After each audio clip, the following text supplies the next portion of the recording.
antes te estaré comentando. Aquí estamos viendo en Primera de Corintios, capítulo 2, versículos 1, capítulo 1, perdón, versículos 12 al 24. Al apóstol Pablo tratando como varios temas variados, bueno, valga la redundancia, pero que finalmente está hablando Pablo sobre la voluntad de Dios. Y empezamos viendo lo siguiente. En el versículo 12, Pablo muestra que él se sentía satisfecho porque él sabía que se había conducido sinceramente bajo lo que era la sabiduría y la santidad de Dios. Nosotros como cristianos debemos tener eso como meta, que conduzcamos nuestras vidas bajo la santidad y la sabiduría de Dios. ¿Por qué? Porque imagínate esta combinación en nuestra vida todo el tiempo.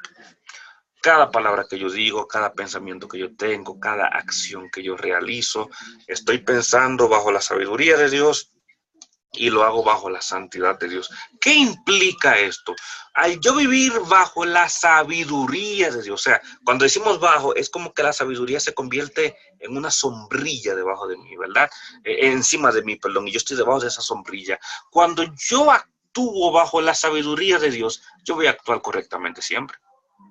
No voy a cometer errores, no voy a fallar, no me voy a equivocar. Obviamente no hay forma de que seamos perfectos en eso porque tenemos una naturaleza caída, pero en la medida de lo posible que en la mayor parte de los casos de nuestro accionar sea bajo la sabiduría de Dios, esto implicará que nuestro margen de equivocaciones, de cometer errores, de como se dice comúnmente, meter la pata, etcétera, va a ser mínimo. Porque como tú decías un rato, Señor, que se haga tu perfecta voluntad. O sea, yo me preocupo por vivir una vida de acuerdo a lo que a Dios sabiamente le agrada. ¿Y cómo yo descubro esto? Pues para eso tengo la Biblia. Para sumergirme en ella y conocer la voluntad de Dios, que es agradable y perfecta, y partiendo de eso vivo bajo su sabiduría. Pero ¿qué tal bajo la santidad de Dios? Obviamente no hay forma de que seamos 100% santos, porque, reiteramos, estamos en una naturaleza caída, pero que en la mayor parte de nuestra vida, que seamos santos. En todo el sentido de la palabra. Esto implicará que nuestro margen de estar cometiendo pecado será mínimo. Todos cometemos pecado en alguno que otro momento. Pero una cosa es, como dice el pastor Núñez en una de sus prédicas que siempre recuerdo, una cosa es pecar en algún momento y otra cosa es practicar el pecado. El cristiano puede pecar en algún momento dado, la cristiana puede pecar en algún momento dado, pero nosotros no practicamos el pecado. Entonces, así como Pablo vivía bajo la cobertura de la sabiduría de Dios y la santidad de Dios como cristianos, es obvio que la voluntad de Dios para nuestras vidas es que vivamos de tal manera, que vivamos sabiamente y que vivamos santamente, pero sabiamente no de acuerdo a nuestro perfil de sabiduría y santamente no de acuerdo a nuestra vara de santidad, sino de acuerdo al perfil y la vara que Dios establece. Cuando veamos a los versículos 13 al 14, vemos que Pablo se sentía gozoso porque la iglesia de Corinto había presentado dificultades. Recordemos Primera de Corintios, esa carta. Era una iglesia que no era del todo llena de sabiduría y era una iglesia que no estaba del todo viviendo en santidad. Incluso habían herejías que se habían infiltrado en la iglesia, donde se cuestionaba incluso la resurrección de Cristo. Imagínate tú, que es una base fundamental de nuestra fe. Entonces Pablo estaba contento, gozoso, porque esta congregación, a pesar de que había presentado dificultades diversas, era una congregación o fue una congregación que se mantuvo firme en Cristo. ¿Y qué debe ser para nosotros hoy en día como cristianos? Lo mismo. Nosotros como seres humanos que somos, es comprensible que en algún momento dado tengamos dificultades diversas. Es comprensible. Sin embargo, quienes somos realmente, verdaderamente cristianos, nos mantendremos firmes en Cristo hasta el final. Un verdadero cristiano, una verdadera cristiana, no es una persona con ausencia de problemas. Jesús mismo dijo en Juan 16:33 que en el mundo tendrá aflicción, pero un verdadero cristiano, una verdadera cristiana, es una persona que se mantiene firme a pesar de la dificultad. Y la voluntad de Dios para nuestras vidas, y lo tratábamos antes de entrar en el tema en lleno, es la fe. Que estemos dispuestos a creerle a Él y a confiar en Él, a pesar de que no siempre estemos en el mejor estado posible, o a pesar de que no siempre recibamos la respuesta que esperábamos de Él, porque a veces yo me idealizo y digo, yo pienso que Dios va a querer esto, yo creo que Dios va a querer esto, o a veces digo, yo estoy seguro que la voluntad de Dios es por aquí. Y cuando viene a ver, lo que Dios decide es algo completamente diferente. Pero es que Dios no garantizó que haría mi voluntad. Dios garantizó que haría su voluntad. Entonces, a pesar de las dificultades que pudiesen haber en el día a día, quienes realmente estamos en Cristo Jesús, nos mantenemos firmes hasta el final. Ahora entramos a los versículos 15 y 19. Y aquí hay algo interesantísimo. Y es que Pablo se propuso ir a Corinto, no una, sino 2 veces. Iría de camino y al regreso volvería y pasaría por allá. Sin embargo, Dios se lo impidió. Pablo no iba a pecar, Pablo no iba a hacer algo malo, Pablo no iba a cometer errores, Pablo iba a convivir con sus hermanos en la fe. Y vamos a hablar de eso un poquito más adelante, pero vamos a quedarnos ahí en el punto, Dios no quiso. Dios no lo permitió. Y esto es tremendo porque tenemos nosotros que tener presente que Dios es un Padre responsable. Y como Padre responsable, Dios no solamente está consciente y atento al presente de nosotros sus hijos, Dios está atento a todo el futuro nuestro. Y nuestra vida Dios la va a dirigir de acuerdo a lo que mejor conviene. No necesariamente a mi vida presente actual, sino al propósito global de Dios para mi vida. ¿Se entiende eso? O sea, Dios va a tomar a veces decisiones que se ven incomprensibles. Dios va a tomar decisiones a veces que se ven como, oh, ¿y qué pasó? Pero Dios no está tomando las decisiones de acuerdo al aquí y el ahora, sino que Dios está tomando decisiones de acuerdo a un marco global. Y de acuerdo a ese marco global, Dios entonces decide tal o cual cosa. No para nuestro mal, sino para nuestro bien. Entonces, nosotros podemos tener la mejor de las metas, el mejor de los planes, la mejor de las intenciones. Sin embargo, finalmente se realizará la voluntad de Dios. Si Dios quiere que algo suceda, sucederá. Si Dios no quiere que algo suceda, no sucederá, porque finalmente solamente se hará y únicamente se hará la voluntad de Dios en nuestras vidas. Y eso es algo muy importante a tener presente. Dios está viendo el panorama completo. Dios está viendo la ecuación completa. Dios tiene el control de la situación entera. Nosotros estamos viendo día de hoy, el año actual, el mes actual, la hora actual, el minuto actual, el segundo actual.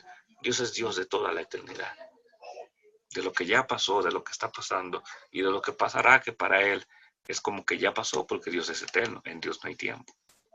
Entonces, Pablo aquí le está diciendo a los hermanos de Corinto, mis hermanos, yo no fui porque yo no quise, o yo no fue que yo no fui porque yo no quise, o no fue que yo no fui por irresponsable, no fue que yo no fui por inestable, simplemente no fue la voluntad de Dios que no fuera. ¿Por qué? Yo no lo sé.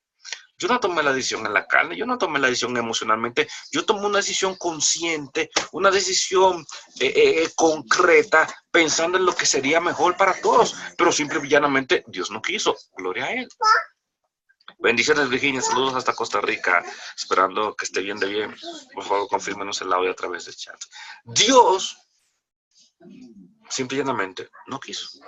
Entonces, yo tengo que aprender que no siempre se va a hacer lo que yo quiera que se haga, como yo quiera que se haga, cuando yo quiera que se haga, como yo quiero que se haga, sino que siempre se va a hacer la voluntad de Dios. Solo su voluntad y nada más que su voluntad.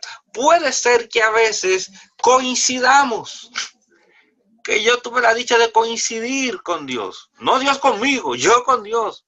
Pero por lo general no es así. Siempre Dios tiene algo mucho más allá de lo que yo pueda pensar, de lo que yo pueda imaginar. Y vamos a los versículos 20 y 22. Estamos hablando sobre la voluntad de Dios, basado en 2 de Corintios capítulo 1, versículos 12 al 24. En los versículos 20 al 22, entonces Pablo empieza a hablar de las promesas de Dios. Y Pablo empieza a hablar de esto porque Pablo acaba de decir, yo quería ir, pero Dios no quiso.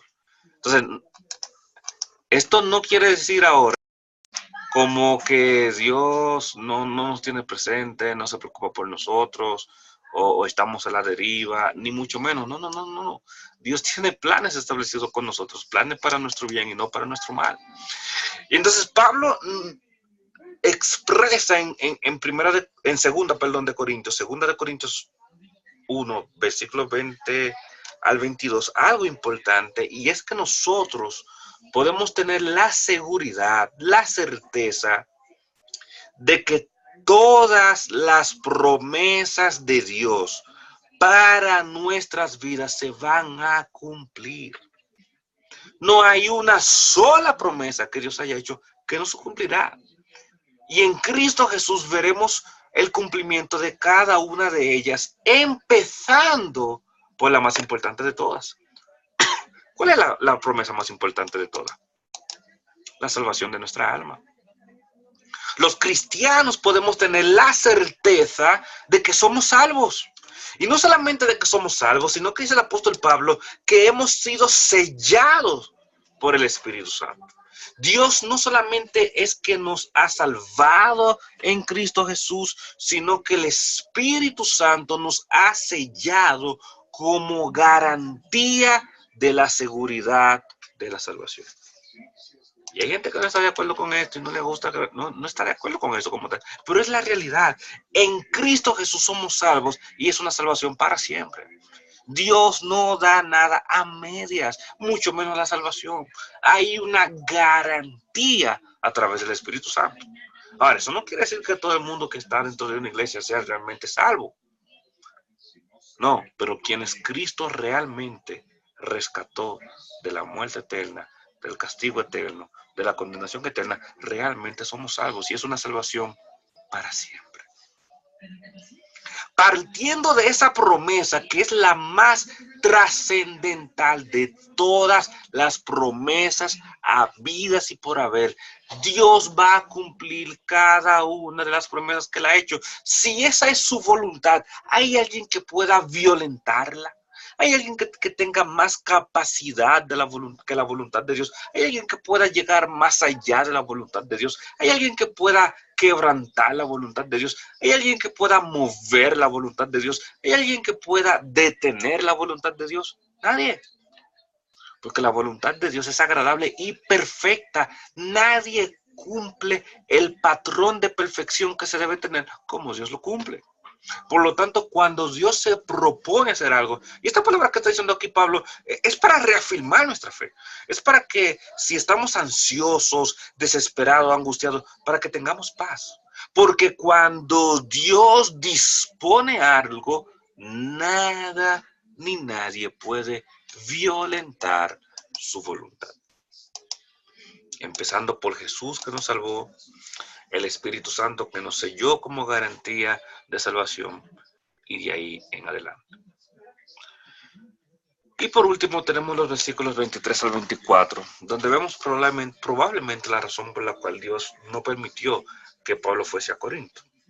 Dice Pablo en el versículo 23 y 24, pero yo invoco a Dios como testigo sobre mi alma, que por consideración a ustedes no he vuelto a Corinto. No es que queramos tener control de su fe, sino que somos colaboradores con ustedes para su gozo, porque es en la fe que permanecen firmes. Pablo probablemente no fue a Corinto, Dios no permitió esto, porque los hermanos de Corinto todavía en ese entonces estaban inmaduros en la fe. Cuando Pablo escribió la primera carta, había una inmadurez en la iglesia de Corinto. Entonces, probablemente Dios puso el sentir en Pablo de que no era el momento de que Pablo compartiese directamente con los hermanos de Corinto. Recordemos que a Pablo le llamaron ladrón, falso ministro, vividor, o sea, una serie de improperios en contra de Pablo. Se levantaron en contra de Pablo terriblemente. O sea, es fácil yo decirlo aquí ahora, pero imagínate en aquel entonces que alguien se pare y te diga ladrón. Que alguien venga y te diga ladrona, falsa cristiana, falso cristiano, vividor, estafador, estafadora. ¿Cómo tú te sentirías? ¿Cómo yo me sentiría? Entonces los ánimos probablemente no estaban de la mejor manera posible, pero además de eso, era una congregación que tenía inmadurez. Entonces, probablemente pudo haber habido aquí roces entre la iglesia de Corinto y Pablo si conviviesen personalmente por el tema de la inmadurez que había en la iglesia, y probablemente esto podría afectar su fe. Hay que pensar en los inmaduros, en los débiles en la fe, en los nuevos en la fe. Entonces, probablemente, si hubiese algún roce, esto afectaría la fe de los hermanos de Corinto, y obviamente el papel de Pablo no era afectar su fe, sino ayudarle a permanecer firmes. Y eso es algo muy importante tener presente en el día de hoy. ¿Por qué? Porque, mis hermanas, hay que ser prudentes. ¿Por qué hay que ser prudentes? Porque cuando compartimos con nuestros hermanos en la fe, vamos a compartir con personas que probablemente tienen más madurez que nosotros, pero vamos a compartir con personas que son más inmaduras que nosotros. Y la voluntad de Dios no es que atropellemos al débil, sino que seamos de ayuda para fortaleza de quien es débil.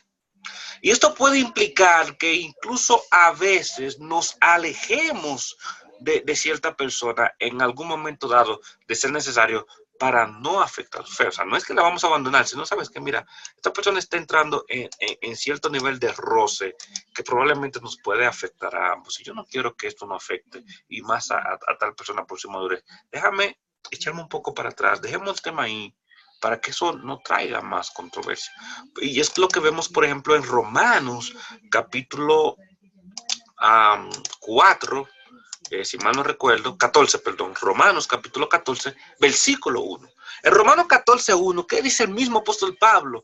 Acepten al que es débil en la fe, pero no para juzgar sus opiniones. O sea, al débil a veces hay que dejarle pasar ciertas cosas, no porque sean buenas, sino porque al ser débil no queremos afectar su fe. Entonces esperemos que se fortalezca un poco más para entonces abordar cierto tema. Entonces, la voluntad de Dios la empezamos a ver desde Él para con nosotros, lo que Él quiere que hagamos, hasta Él al convivir con los demás. Porque con alguien que es más maduro que tú, más fuerte que tú, que tiene más conocimiento que tú, pues probablemente tú puedes abordar cualquier tipo de tema, porque esa persona, por tener más madurez que tú, sabrá cómo manejarla. Pero alguien que es más débil que tú, que tiene una mayor inmadurez que tú o que yo, entonces tenemos que tener cuidado, porque probablemente podemos afectar a esa persona, y para no ser afectada a esa persona, quizás yo tomo cierta prudencia,